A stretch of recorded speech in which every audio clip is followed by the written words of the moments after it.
Yan, nagsilikas na po. Nagsil-likas na yung mga taong naapektuhan yung kanilang bahay. So, unti-unti na nila yung gamit nila. Okay, nilalagay nila sa safety lugar. Grabe. Ang hirap.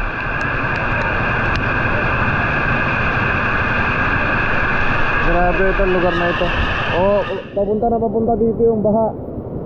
Pero dito po lampas tao talaga. So karamihan dito sa mga motorista naghihintay na lang. May bangka naman sana mga tol, pero ayan na, grabe oh. Yung bridge kasi mismo nawala na. Kinain na, pati yung harang ng bridge kinain na. Eto si kuya. Eto hindi na kinaya. Dahil naramdaman niya lampas tao na agad, kaya bumalik na lang. Dahil baka mamaya mamatay pa ng tuluyan yung motor niya o madamage siyang tuluyan. So, may kidlat pa.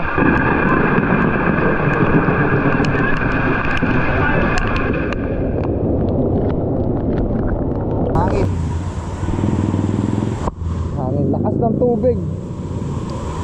Grabe guys. At yung dike na ginawa is inaabot na din. Pero lalapitan natin ng konti para makita natin ng gusto. Alright. So officially nasa Bulacan na tayo. Medyo nakakatakot kasi maapaw na, malakas na. Medyo, yung tulay ba marupok na? Oh, ano yung maalog eh. Baka mamaya bumigay eh. Kapit na lang ako sa bakal. Lagay yung susi sa bulsa. Okay. Nakakatakot na dumaan guys dahil ilang feet na yan? Nakalagay doon. Feet ba yan o meters? Hindi ko alam kung feet yan o meters, pero nasa 8.5 or something. Malapit 9 na. Pumapalo na sa 9, no? 8.9 feet o meters, hindi ko alam. Oh, baka lumusot. Marupok na, masyado nang marupok yung bridge na to. At andito na tayo sa baha, no? And it will cost lives kapag itong tulay na to bumigay, kagaya niyan. Sobrang makalawang na. So babain natin. Subukan natin. Oop. Malutong. Natayo ako sa danger area. Malabo kasi kambo. So punasan natin. Punasan. Ano ba to?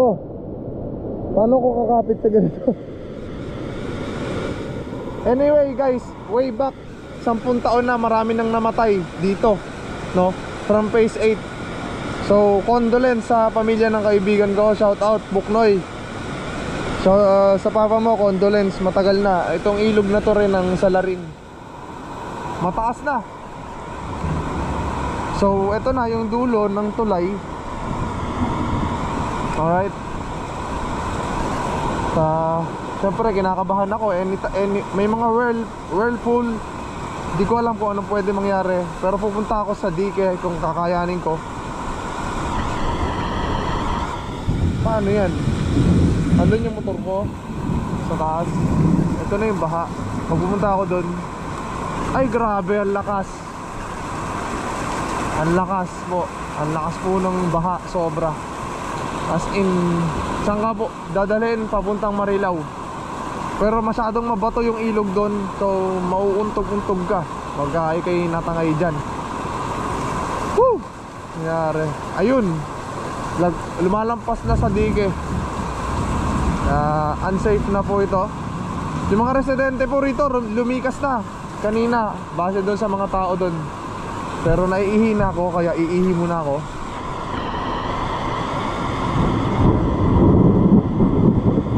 Naiihi na talaga ako, hindi ko na kaya.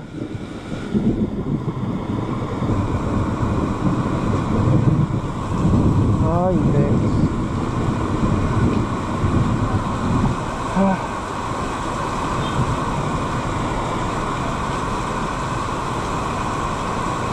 Okay. Whew. Buti na naman nasugot yung pa ako.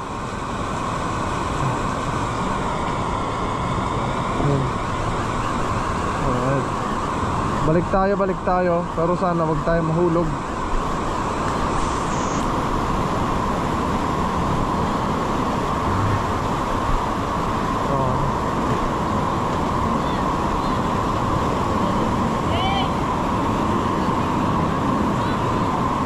Maalog yung tulay masyado guys. At napakinipis na ng mga bakal. Di mo alam kung baka bigla ka na lang. Kasi kagaya nito, sobrang unsafe na rito.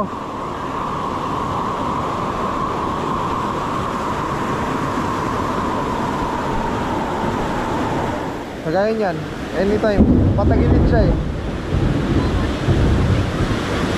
Kahit itong semento maalog na. Ayun guys, so yun yung nakikita natin. Napakalakas ng alon. Pataas pa rin ang pataas. Yes. Salamat.